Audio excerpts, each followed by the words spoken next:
Coming up on this week's Royal Music exclusive, we have breaking news on Harry and Meghan.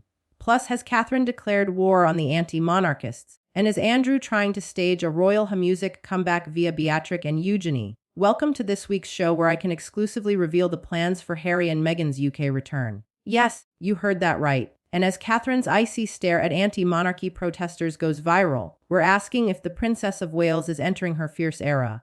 Meanwhile, Andrew's been left out of yet another major royal occasion. But is he quietly plotting a route back into the firm through his daughters Beatrix and Eugenie? Plus, why is he still demanding that staff use his titles behind closed doors? I'm Brody Coy, royal reporter for Newscom. And joining me to unpack it all is Talk TV host Mark Dolan and Daily Beast European editor-at-large Tom Sykes. Well, first up to that breaking news I mentioned, we've heard for some time that Prince Harry will be returning to the UK for events around the one-year countdown to the Birmingham Invictus Games next month. But I can now exclusively reveal that Meghan and their two kids, Prince Archie and Princess Lily, are coming back too. Their team won't confirm anything at the moment, possibly for security reasons. And on that, I want to read this quote to you given by Harry to the BBC after he lost an appeal over his level of protection in the UK last May. Quote, "I can't see a world in which I would bring my wife and children back to the UK at this point." End quote. Tom, something must have changed. What's going on here? And are you surprised? Well, Bronny, first of all, massive congratulations to you. A huge, huge story, a huge scoop, and well done. It's the story that we've all been waiting on tenthooks to hear, on tenthooks to know. And yeah, I think, people's spidey senses have been tingling for a few months now. There's been a lot of signs that Charles was going to enable some form of return for Harry, and indeed the wife and the children. But it is a truly sensational development that they are now coming back because they just persistently said that they wouldn't come unless they got 24-hour armed automatic security. So the immediate question will be, have they got the security? And the secondary question will be, does this actually mean that they're actually coming back within the within the enclosure of the royal palaces, within the envelope of the royal palace, with the blessing of the king? Yeah, absolutely. And as you said, there's been a lot of clues along the way. But also we heard late last year that Harry's threat assessment was under review, which is what he'd wanted. So we don't have an outcome on that at the minute, and we don't know the details around what the security would be, but it will be interesting seeing this all unfold. As you say, Mark, it's been 4 years since Meghan and the kids were here. And at one point, it really seemed like she'd never come back. So I've spoken to a source close to Meghan who said to me, quote, "She has the thickest of skin," which means that indicating that she's not concerned about any potential negative publicity or reactions by people when she comes here. How do you think she'll be received?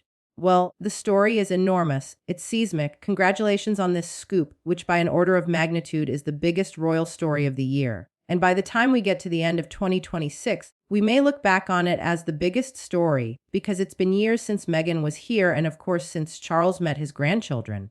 So on a personal level, it's massive. The occasion is significant because it's the countdown to Invictus. Now, the countdown to Invictus is a trivial occurrence. I mean, it's something Harry could have jumped on a Zoom and said, "Okay, folks, a year to go. Good luck. Let's go for it." Why are they all coming for what is a nothing burger? A clear message that the Sussexes want to be back in the royal fold, part of the family, and also some kind of public-facing royal role as well. I believe it's an act of desperation. Meghan is impervious to shame. So, what you're hearing about the fact that she's got a thick skin tallies with everything that I've heard and everything that we've seen about Meghan Markle. She's a very driven person. The business enterprises are struggling. The broadcast career has more or less collapsed. Netflix aren't looking at any of their projects in any serious sort of, commitment. So therefore, the money's running out. They want to recalibrate their royal credentials, and this is a huge moment for the Sussex brand. Well, that's it with As Ever. Do you think this could be a promotional tool for her then coming over here? She's very divisive, though. Well, I think she's fighting a losing battle with As Ever. Don't forget that Netflix ended their commercial partnership with Meghan to sell the runny spread. It's not even jam, is it? We've got to be accurate about that. And she's in a pickle across the board, really. But no, I think that it demonstrates that both Harry and Meghan need to be part of the royal family again. They need the optics, they need the titles, they need the status, they need the elevated position it gives them, because at the moment, We've seen that Meghan's popularity is dropping in the United States. So it's a great moment for them and a terrible blow for Team Wales. Prince William will be furious. Well, on the point about the family, of course, this is a huge element of the Sussexes coming over. So I was told by my source that it's been a quote real point of great sadness for Harry that he's been unable to bring his wife and kids back to the UK safely to reconnect with friends and family. And he would love to introduce the children to his wider family to show them where he grew up. End quote. Tom, it's the first time, as I said, we've had the full Sussex family here since 2022. Now, things clearly are not good between Harry and Meghan and William and Catherine, but Archie and Lily are the cousins of Prince George, Princess Charlotte, and Prince Louis. Do you think there's any chance that the tensions will be put aside and the kids could all get together? No. Laughter. I think it will be seen. I think that comment will be seen for what it is, which is an unbelievably self-serving remark to say that to imply that, this tremendous sadness that's just been visited on them as if they didn't completely cause it themselves by giving interviews to Oprah Winfrey, saying that their family was racist, that they were cold, that they were heartless, that they wouldn't, in his book, that they wouldn't even lend you a dab of lip gloss, that they made you cry, they lied about it, that they sold you out to the newspapers, that they sacrificed you on your pier, that your father was a sort of pathetic weak figure who walked around dragging his teddy bear with him. I mean, the idea that this is some random cause of sadness to them is such a manipulation of what the sequence of what actually happened. And I mean, I've been told very frankly by friends of William and Catherine that they absolutely loathe them. They completely blame Meghan for what has happened. And we can see there's so much evidence of how close Harry and William were. Don't forget, before Megxit, Harry was giving interviews to the Telegraph, to Brian Gordon saying, "My brother saved my life. My brother was the one who got me into therapy." He was saying, "Harry, this isn't normal, mate. You've got to get yourself together. You've got thank you so much, William." And suddenly the whole thing turns around 6 months later, and they've denied even the access to therapy because it's going to be embarrassing or shameful, and they're being sacrificed. I mean, there's a part in Spare where Harry actually says maybe they only had me to be a spare body part for William. I mean, it's absolutely insane what he wrote in that, and to just expect that everybody's just going to overlook it. Do you mean what Meghan wrote for him in Spare? I think she had a hand in some of those chapters. Of course, that cannot be proven over there. Let's just say a hint of ghost writing going on. If Harry did write the book Spare, then clearly a lot of the thought process was guided by Meghan, because I think what she's done is that she's inculcated in him a victim mentality. I think that's how she got him out of the UK and out of the royal fold, is to tell him to get in his head. These are terrible people and you're better than this. It's fascinating to have seen it all unfold because obviously we don't know exactly what that dynamic is, and Harry himself has denied that Meghan was the driving force, which saw their were in his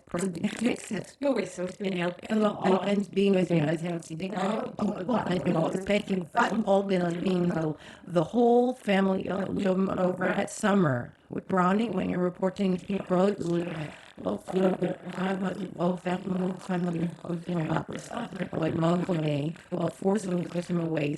you are basically Megxit.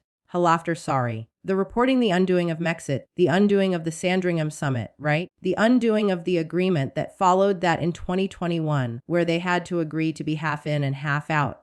Like if you look when they went on their Australia trip, they very openly told journalists who were traveling with them, "We are now half in and half out. This is what we're going to do. We're going to do a charity event, and at the same time, we're going to put the clothes on an affiliate shopping link, and we don't care, and you can't stop us." And then within days after that, Harry's popping up in Ukraine saying comments that are absolutely a replica of what Charles is saying 5 days later in the joint session of the House of Congress.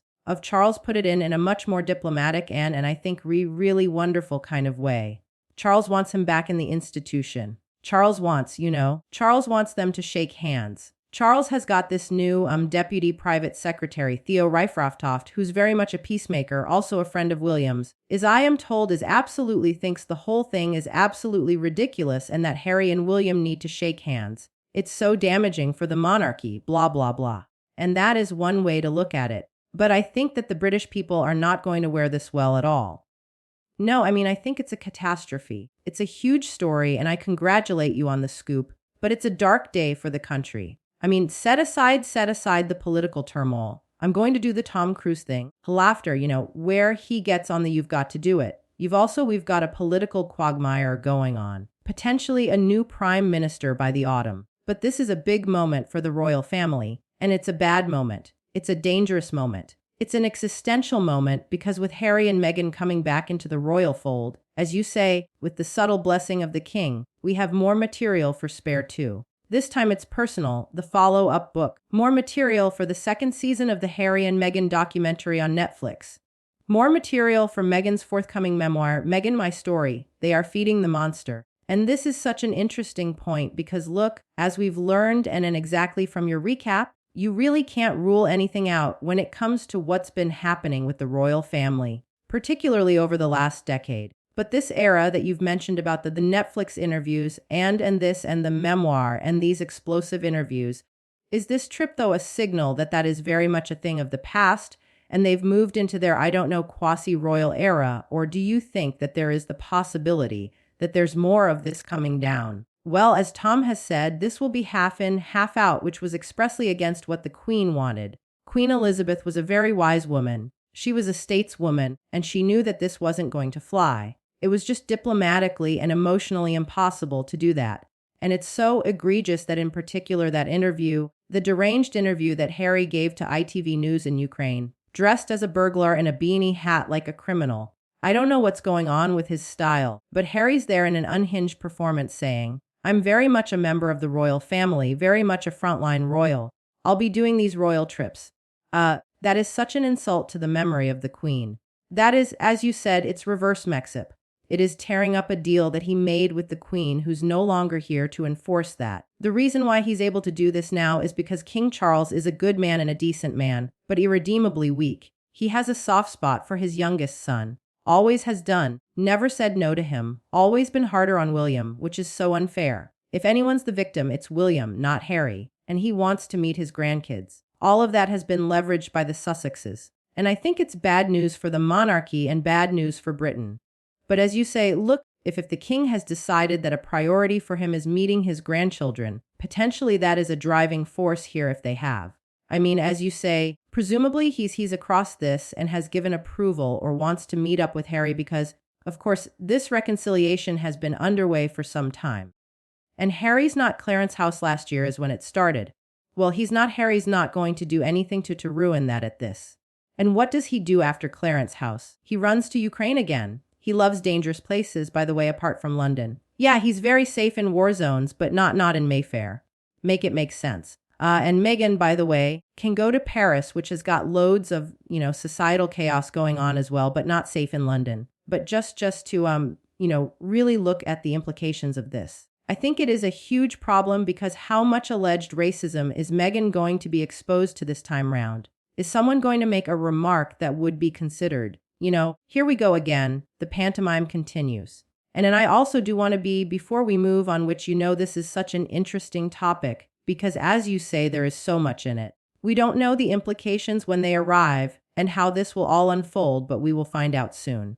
But you mentioned William. We're talking about William, and I think he's such a key figure in this because, as you said, and multiple reports have said that William, I've done loads of reporting about this on my Subak. It's a story that for complicated reasons, a lot of the legacy media is nervous about talking about the conflict between the courts. But there is tremendous conflict between William and Charles. It's no secret that it goes back to William's childhood, a very traumatic divorce from his mother. William was very close to his mother.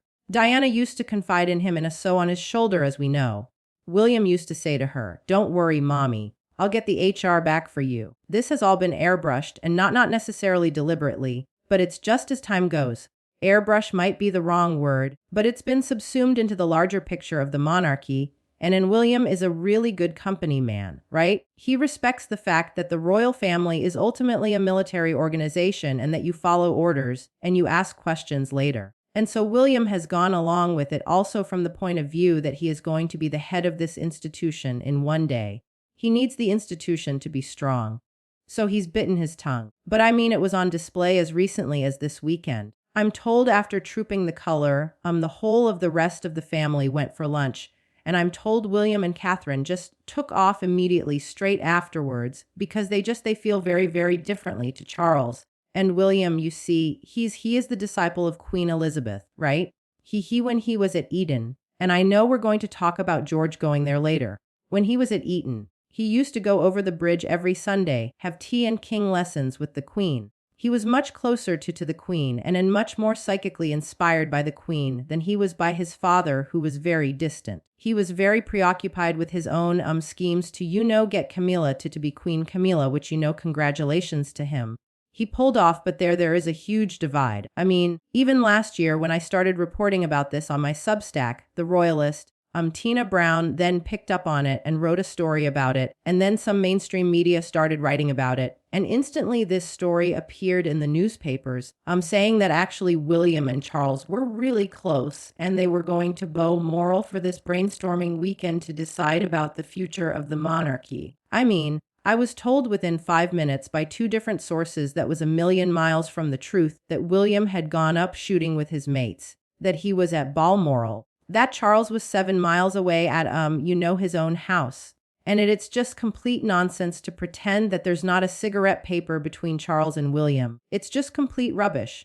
And this is the absolute proof of it. What you're reporting today, the fact that Charles is happy to have Harry and Meghan, and the children come back to the UK. It will absolutely, I think it explains what was going on Saturday. But it's that's so interesting, the context of it as well when you look back through. But it's with a decision like this, it's always reported that, as you say, that there is not a cigarette paper between William and the king, but does appear that there are many reports that he is consulted on big decisions. Is your suggestion that you think he's not been a part of this process at all? I think that what I will say about William is that he respects his father's rank. I'm always told that, and that he follows orders, and that is the massive difference between him and Harry. Harry could never accept that it was a hierarchical structure, and that you have to do what your superior, more of a rebel than his brother. More like his mother, and Harry more like Diana. Oh, and like his father, much more like his father. Very emotional, very kind of impatient, very I want to get this done. We're much more trusting in the process, much more patient, much more let's not let people know too much about our lives. Let's keep a veneer, all of that. So Charles is emotionally much closer to Tom B's book about King Charles is called Rebel King. Yeah, exactly. It's interesting. Yeah. Just lastly, before we will move on, is I've mentioned that the kids will be coming, is what I'm told. How much do you think we'll see of them in public? Because obviously we've not really seen much of them at all up until quite recently on Meghan's Instagram, where we've seen a little bit more. But for the first few years of both of their lives, really, but particularly Lilet having been born in the US. Well, I think we know now why their faces haven't been revealed, right, Bronny? 'Cause this is going to be the big unveiling, isn't it? Well, so there it is. You think we're going to have them out because Fleet Street don't have that many heart emojis that they can put on their faces as they come off the plane at Heathrow. The whole thing is completely wild. And by the way, the big headache before we move on is that, as I said earlier, you're feeding the monster of the Sussexes. This was a dying brand, and they were quietly slipping away into irrelevance. This is a tremendous boon for me, Meghan. But Mark, imagine if we didn't mention that they were coming after, and they just showed up, surprised everyone. That might be the best thing. But just briefly to say 2 things, which is that what it does is it boosts the idea of a rival court in Montito, and it's now going to be enhanced, elevated with these royal connections. Brought in deals will come as the broadcasters interested or more from the United interested again, and then the alluding is that the Birmingham IP and in one. Can I ask you, Brookie, in and your one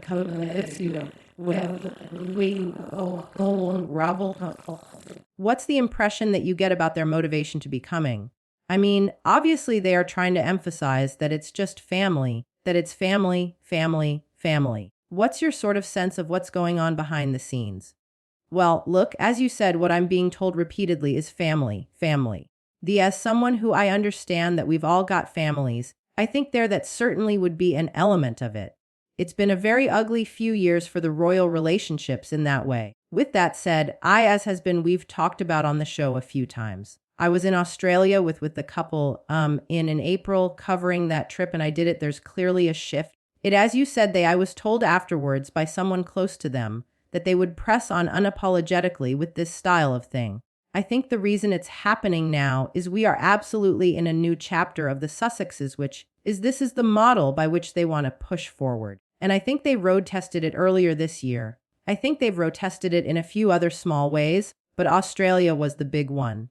And I think this is now the real deal now, which is great. But guys, be afraid, be very afraid, because Australia was a hot mess and a public relations dumpster fire. So, strap yourselves in. We're going to have years of this. Tom, you're going to have to give up all holidays. But this is going to be absolutely mental, right? Because if you think about it, what this implies is that they have got the RAV coverage, okay? Because they have always said a precondition for coming back is that we have to have the automatic RAVIT coverage or we are not coming back. So if they've got it, that means that somebody has pulled strings to enable them to have it, and they can come back now whenever they want.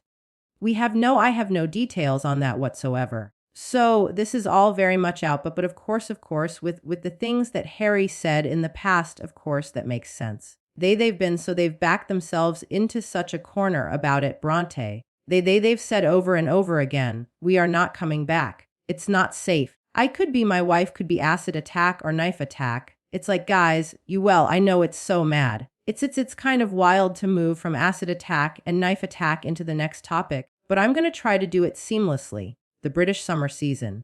Halater, it's my favorite time of year. What I love about this current period is we've got all of the major royal events. Royal Ascot is underway at the moment. We had the Order of the Garter ceremony earlier this week. Trooping the color on the weekend, as you mentioned, a little bit of potential hostility behind the scenes, but also potentially a little bit of hostility out on the street. I loved watching the Trooping the Color parade with the kids and Catherine in the carriage. But this moment that's gone viral, which it's a side of the Princess of Wales, I don't think we've ever seen when the Republic protesters were there and she's gone past with the children and they were booing, and the kids obviously were looking a bit confused in this footage. And it would have be a bit obviously very confronting for small children. And the look she gives them as someone, Catherine said, looks could kill. We've not seen this from Catherine before, but I feel like she's just taking no prisoners at the moment. What do you think? What did you make of the footage? Yeah, I thought good on earth. Frankly, I thought good for you. If people are going to be that if you want to protest about not having a monarchy, knock yourself out.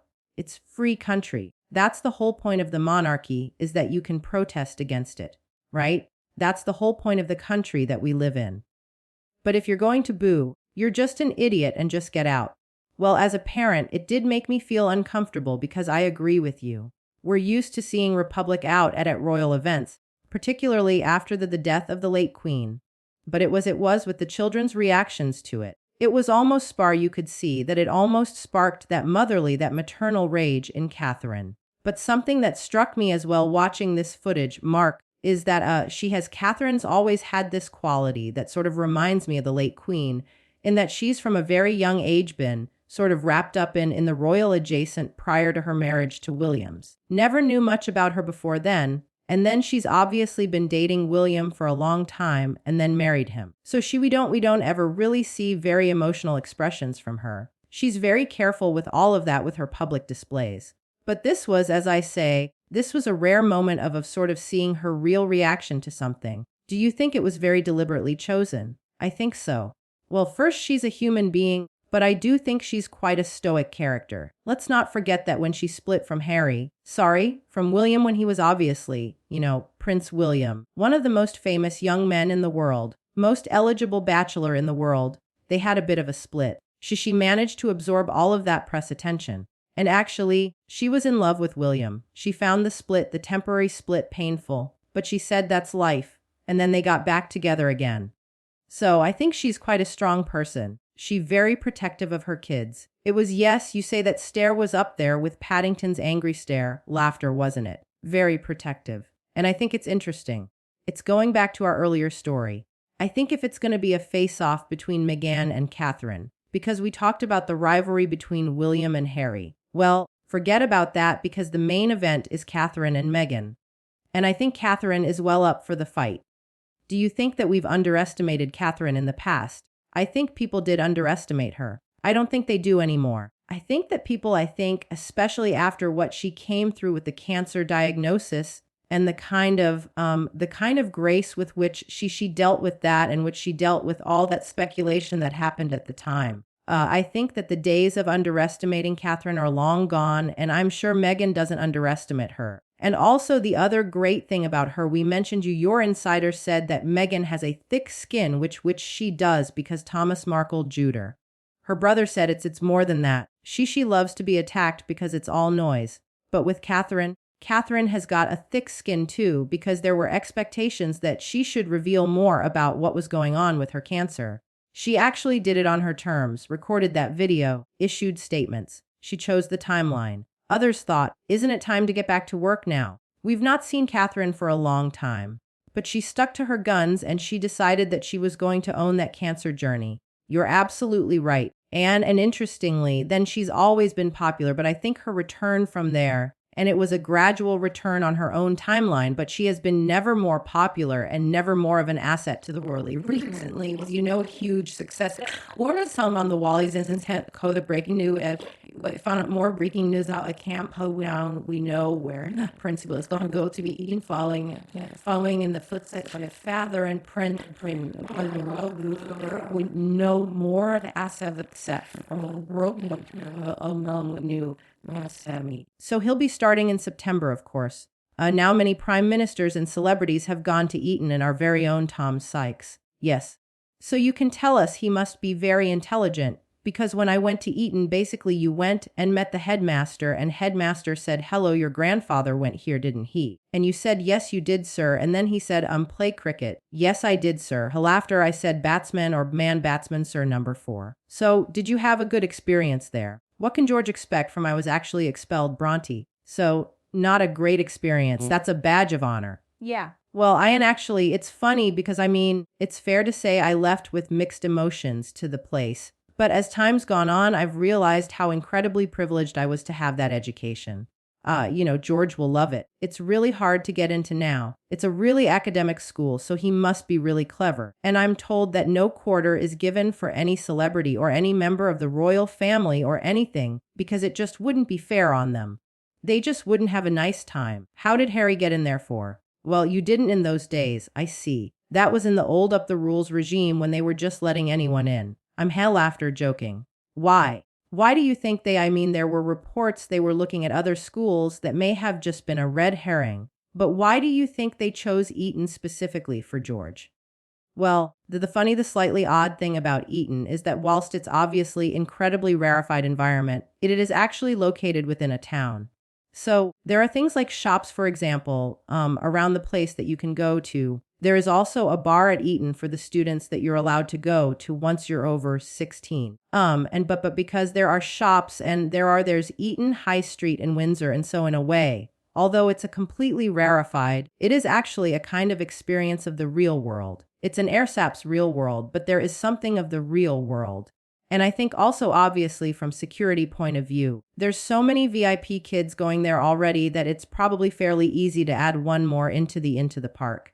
And I think he'll be boarding most likely. Yeah. And is it exclusive boarding? 100%. So, and I think that provides continuity for him. You see military families that have their kids at boarding school so that there isn't disruption. And I think that it's an extraordinary thing to be the next king but one. And I think that the continuity of a boarding setting is great for him. Plus, as you mentioned, safety, and I think he'll have a very happy time there. Brilliant. She clears throat close to the family home in Windsor as well, or closer than some of the other. This wouldn't happen. This wouldn't happen without Catherine's blessing. Obviously, she's his mother. And what is her big focus, which is shared by William, as normal a childhood as possible? So ironic that they've managed Charlotte, Louis, and George to give them relatively normal lives, unlike the Sussex, who have actually publicized their kids to a far greater extent, turning them into these mystical celebrities. But I think they've done a great job with their 3, William and Catherine. We only see them very rarely, even though they're very high profile. You just get the official portraits on the birthday, that's about it. And they're left alone. They have their summer holidays. They have all. What do we hear about them? We hear nothing exactly. We will move on now to Tom, a very intriguing piece from you actually speaking of your Substack from earlier. So, Andrew, you've written, played a bit of a role of a puppet master when it came to his daughters Beatrix and Eugenie's attendance at Peter Phillips's wedding recently. Now, of course, a lot of the senior royals were there in attendance along with Beatrix and Eugenie. There'd been a lot of discussion about whether they would go obviously off the back of the Epstein scandals involving their parents. Now, they have been laying low, but you've written that Andrew had some he was choreographing this entrance into the wedding. Can you tell me a little bit about that? Yeah, it was so weird because about a week before I started to hear from people who knew them that they were really thinking twice about whether to go, and indeed they would go to Ascot this week. Now, we don't know, but I'm told that they're going to go tomorrow. But and then it emerged that actually Andrew was basically emailed them and said to them, "You've got to go. You've got to represent the family name. We're the Yorks, blah, blah, blah, blah." And then this extraordinary thing happened at the wedding, which was that everybody else got dropped off at the church door. They got dropped off at a house in the village owned by a friend of Peter and Harriet and walked the sort of gruesome foursome walked down the street to the church so they could be photographed the whole time. And you'll probably remember it, but there's this horrendous photograph of Eugenie hugging Mia Tyndall and looking at the camera to check whether she's being photographed. And it's just, this was it. This was it was like a very choreographed big return. And Andrew apparently ranting and raving in Marsh Farm, saying that his staff still have to call him Sir and Duke of York, and that he will continue until the last drop of royal blood is Clear's throat sucked from his veins. It's a very visual statement, isn't it? I do want to talk about the titles thing, Hey Clear's throat, in just a moment. But before we get on to that, what I find fascinating about this is there's a lot of conflicting reports about the state of the relationship between the princesses and their parents, but particularly Andrew. It was very widely reported last year that Eugenie in particular was not speaking to her father. So this sort of flips that on its head, because if they're taking advice to this level from him, it would indicate that they have a closer relationship still to this day than what we'd previously been told. Is that your understanding? Well, I think to be fair, I think the relationship is much closer with Beatrice. And we saw Beatrice, of course, going down and taking the kid on the pony ride, before the full defenestration happened. Eugenie lives in Portugal. She's done a lot more prior to this to separate herself from the family. Eugenie, I get these sense, is much more wants to project herself as pregnant Earth Mother, blah, blah, blah, blah, blah. That's much more her vibe. But Beatrix, everybody's seeing her out and about, best foot forward, boom, we're back. So it's the hot princess summer. There's some noise around Beatrix's marriage and whether or not that she's gone a little cool on her husband. We don't have too much more on that, but it's one to watch. And I think that here we go. All the wrongs of the royal family are coming back to the fore. I don't think there should be a place for Beatrix and Eugenie in the frontline royal setting. I think it's a really awkward thing given what their parents have been up to. Or if there is Mark, maybe in 3 years' time. Right. When everything's fine and things are still happening. We are still getting new, and of course the girls are guilty of no crime. I get it. Yes. And also Andrew is the royal family. Crucially as well, of course, Andrew has denied all allegations of wrongdoing against him, which we must say. But it's the scandal itself. It's reputationally, as you say, when the daughters step out, of course, that brings the whole story up every time and rehashes those headlines. As you say, it's potentially just leaving a bit of breathing space. But speaking of Andrew again specifically, it was such an extraordinary moment last year when the king released that statement stripping him of his titles and honors and saying he was going to leave Royal Lodge. But Tom, you've reported that it's been reported that Andrew is still insisting that his staff address him by his royal titles, despite all of that, because he is technically still the Duke of York. Mark, even though he can't use this publicly, does it need to be legally abolished to just draw that line in the sand? Yes, I think so. I would like to see that final lever pulled, but it won't change Andrew's mentality, which is he feels that he's born to this. It's his birthright allegations, as we've heard that he's still and insists on being called HRH, all the rest of it. So the guy is consumed with hubris that's actually at the heart of all of his problems. So you can do what you like with the law. he's still going to be diluted. And we only get little nuggets of information and reports from Andrew's quite isolated new life in Sandringham. Tom, what did this story tell you about his current state of mind? I think that it's the defiance, isn't it? And it's the entitlement, and it's the kind of, we saw this awful picture of him with this bruise down one side of his cheek. I mean, I don't know about you. I don't know how many black eyes you've had in the last 4 years, but I've had zero. I've had zero on the road. There's a few contenders for that black eye. Halater. So yes, as I say, we got that picture, and then you do get these little bits of information like him, reportedly asking staff to call him by these titles, and it paints a picture of, well, it's a man that maybe is a little bit out of touch with reality of his own reality at the moment. I think absolutely. I think the reality is with Andrew. The situation is basically we're all in a holding pattern. We've got to wait until the police either charge him or do what I suspect they will do and go, oh, unfortunately, there's not quite enough evidence. This is all going to just gently slip away. And then we'll be able to find out what he's actually going to do. And I suspect he will opt for an external exile because at the moment he's in an internal exile, which is a hideous thing to be because you are so controlled and you're so monitored. Ultimately, once the police investigation is over, I think he'll be gone. But it's very interesting, because we think of him as very weak and isolated, and as you say, sort of a captive on the Sandringham estate. But actually, he's got leverage because he remains the king's younger brother. So it doesn't matter how many acts of parliament you have, he'll always be a member of the royal family. They've got great genes.